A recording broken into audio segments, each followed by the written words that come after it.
శ్రీలంక పర్యటనలో భాగంగా భారత్ జట్టు 3 టీ20లు 3 వన్డే మ్యాచ్లు ఆడనుంది. జూలై 27న జరగనున్న తొలి టీ20తో భారత పర్యటన ప్రారంభం కానుంది. ఇప్పటికే ఆతిథ్య దేశానికి చేరుకున్న భారత్ జట్టు గంభీర్ నేతృత్వంలో తీవ్రంగా శ్రమిస్తోంది. అయితే శ్రీలంకతో టీ20 వన్డేలకు భారత్ జట్టులో జింబాబ్వే సిరీస్లో యావరేజ్ ప్రదర్శన కనబరిచిన ఓ యువ ఆటగాడికి అవకాశం ఇచ్చి తెలుగు తేజం తిలక్ వర్మకి అన్యాయం చేశారు అంటూ విమర్శలు వెల్లువెత్తుతున్నాయి.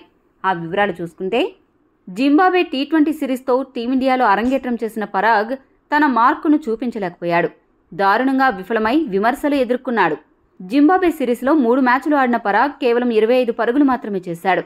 అయినప్పటికీ సెలెక్టర్లు అతన్ని ఎంపిక చేసి తిలక్ వర్మని పక్కన పెట్టారు అని పెద్ద ఎత్తున ఇప్పటికీ చర్చ నడుస్తోంది. కాగా తాజాగా ఇదే విషయంపై ఆసక్తికర కథనం వెలువడింది.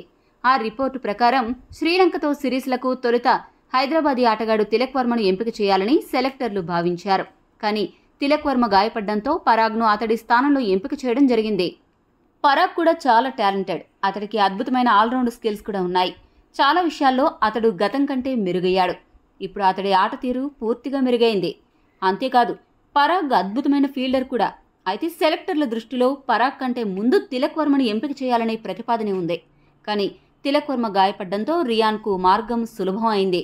మరి జింబాబ్వే సిరీస్లో విఫలమైన పరాగ్ అనుకోకుండా వచ్చిన ఈ అవకాశాన్ని ఏ విధంగా ఉపయోగించుకుంటాడో వేచి చూడాలి. మరిన్ని అప్డేట్స్ కోసం మా ఛానల్ సబ్స్క్రైబ్ చేసుకోండి.